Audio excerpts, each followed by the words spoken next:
Rui, desde já muito obrigada por nos conceder esta entrevista. Queria questionar o Soutor se o Soutor exerce a advocacia em prática individual ou no contexto de uma sociedade de advogados. Sou advogado de prática isolada há 30 anos. E onde é que exerce? Em Lisboa. Em Lisboa, Soutor. Qual a opinião do Soutor acerca deste congresso e quais as suas expectativas relativamente ao mesmo? Bom, o Congresso tem algumas questões. Estamos num tempo de crise e de mudança e algumas teses apontam para um caminho para o futuro.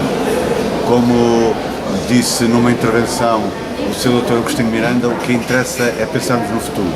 E eu julgo que este Congresso, algumas das teses, quer teses de natureza que abordam questões deontológicas, quer questões relativamente ao próprio Estatuto da Ordem, etc., tem algumas teses que avançam para o futuro. Assim, possamos ser concretizadas essas nossas recomendações e aceitos, por isso que julgo que será um salto qualitativo na advocacia. Tenho alguma esperança nisso.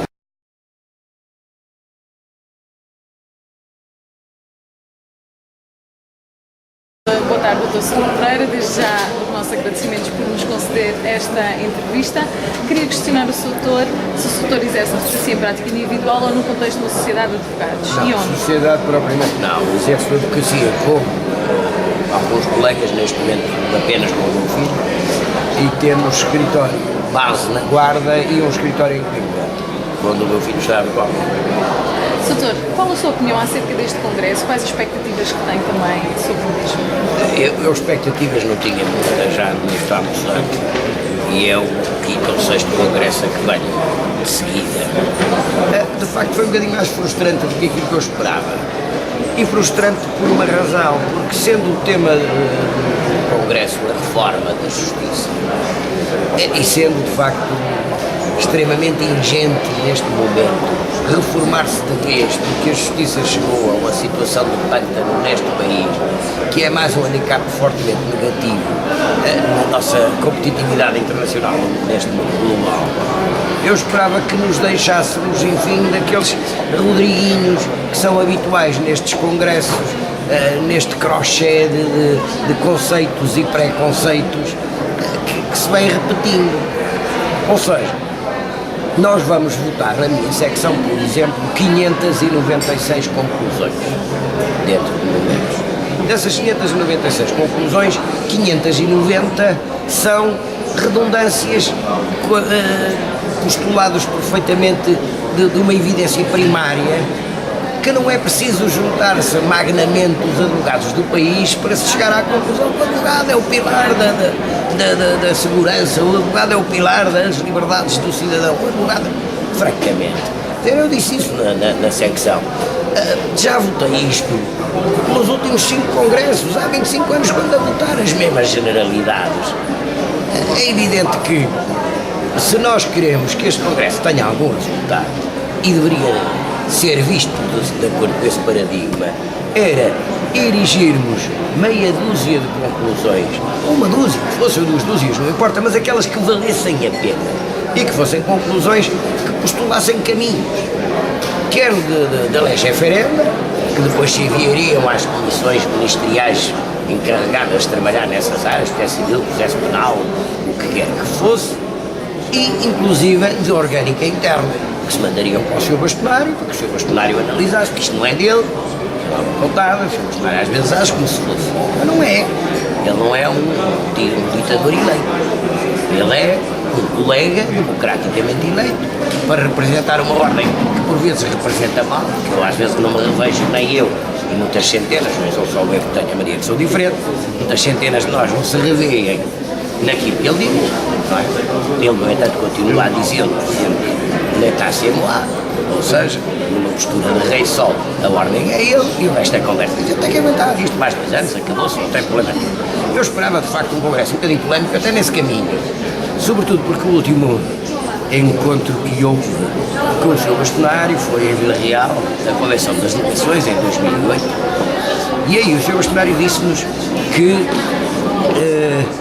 a alteração dos estatutos que ele, na altura, se propunha conseguir nas costas da classe e que foi arrepiado aí, que iria ser presente no Congresso e que na semana seguinte iria ficar disponível as propostas de alterações dezenas largas de artigos, se não me engano eram 70 e tal artigos que iam ser mexidos, que iriam ser patentes no site da Ordem para que todos nós tivéssemos delas conhecimento, até hoje não apareceram.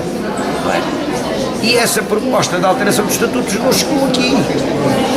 E isso sim era uma reforma, porque a reforma da Justiça também é a reforma dentro da nossa casa. Não é? Otimizar as coisas, aligeirar, enfim, suprimir desperdícios, maximizar coisas que são necessárias, por exemplo, a deontologia. Há aí uma discussão tremenda sobre o financiamento dos conselhos de deontologia. Deus, quer dizer, isto não é à moda do Oliveira de Salazar, que tinha o dinheiro e depois amarfanhava as pessoas, só dava o dinheiro aos institutos que deveria querer. Nós precisamos, de facto, de uma deontologia forte. Somos cada vez mais, é cada vez mais difícil sobreviver para os advogados em geral. Nós próprios estamos nisto há muitos anos, sofremos a ilusão de clientela porque a justiça não anda e os clientes não litigam, e porque por outro lado há clientes que entretanto formou-se o filho, o sobrinho, o afilhado, o filho do amigo e não sei o quê, que acabam por deixar o nosso escritório bem por outro lado. Porque quando eu comecei éramos 3.500 e hoje somos quase 30.000.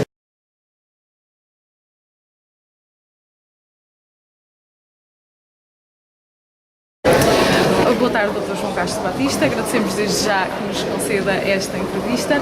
Queria questionar o Sr. se o Sr. exerce a advocacia em prática isolada ou no contexto de uma sociedade de advogados. E se sim, qual? Eu trabalho integrado numa sociedade de advogados, que é José Pedro H. Branco e Associados. E está sediada em? Está sediada no Porto, mas tem também escritórios em Lisboa, que é onde eu estou. Eu estou no nosso escritório de Lisboa. Qual a opinião do Sr. acerca deste Congresso e quais as suas expectativas relativamente ao mesmo? Bom, eu, em concreto, acho que o Congresso está a correr bem e acho que os vários painéis de discussão e os vários temas que têm sido abordados são pertinentes e estão a correr dentro do que é esperado. O que se espera em abstrato de um Congresso e de uma iniciativa deste género, e num momento particular que vivemos, que é um momento de algum desalento, de alguma desesperança, e em que todos nós nos estamos a tentar adaptar a uma nova realidade, mesmo sob o ponto de vista económico, financeiro, o que se espera de um Congresso dos Advogados é que contribua para o prestígio da advocacia, para a afirmação dos advogados como um pilar fundamental de qualquer sociedade moderna e civilizada e, nessa medida, contribua para a afirmação dos direitos, liberdades e garantias das pessoas, mesmo em contexto de aquilo que hoje em dia chamamos de crise. Okay? Portanto, para que as pessoas, através dos advogados, tenham uma voz ativa, tenham uma voz audível, tenham uma voz capaz para exercerem os seus direitos e salvaguardarem aquilo que são as suas garantias. Porque, no fim, é isso que vai ficar, é aquilo que deve prevalecer, portanto, numa sociedade como a nossa e organizada.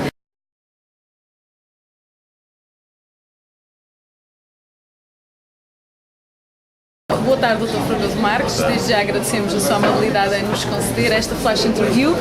Queria questionar o Sr. desde já se exerce a advocacia em prática individual ou no contexto de uma sociedade. Eu acho que devo ser dos últimos avançagens, não é? Não obstante alguns colegas dizerem que eu sou o representante das grandes sociedades, eu trabalho sozinho há 36 anos, 37 anos. No Barreiro, é uma pequena comarca, portanto até há pouco tempo não havia sequer possibilidade de ter uma sociedade de advogados.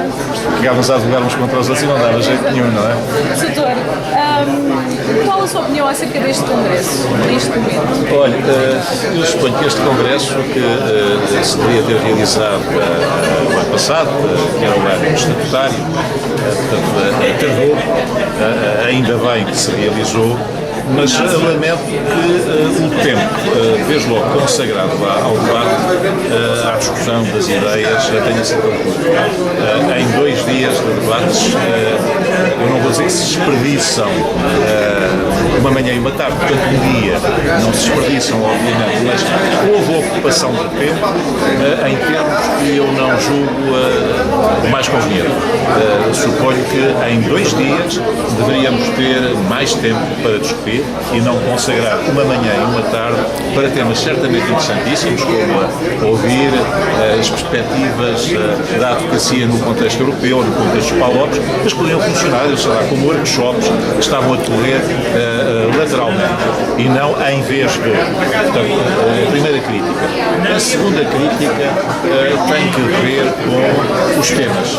Os temas que foram muito largos, condensando-se na primeira secção boa parte das abordagens feitas pelos colegas, com imensos trabalhos, e, portanto, consequência, o debate e a conclusão que isto necessariamente transpôs para a discussão. Havia questões que estavam embrincadas e que, estando na primeira secção, podiam lá estar na primeira ou na segunda subsecção. Portanto, não houve uma preparação, a meu ver, conveniente do Congresso, e ele está a decorrer, enfim, como é devido, ele está a decorrer bem, apesar de tudo, mas a decorrer com estas limitações que eu julgo que seriam evitadas se tivesse havido uma preparação mais adequada e esforçada.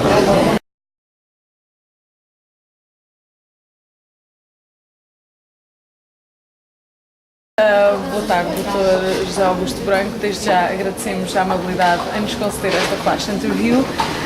Desde já queríamos questionar o Sr. se o Sr. exerce a advocacia em prática individual ou integrado num escritório de advogados. Em prática individual. E onde é que exerce? Monte Alegre, Distrito Judicial do Porto, digamos assim. Qual a opinião do Sr. acerca deste Congresso e quais as suas expectativas relativamente ao mesmo?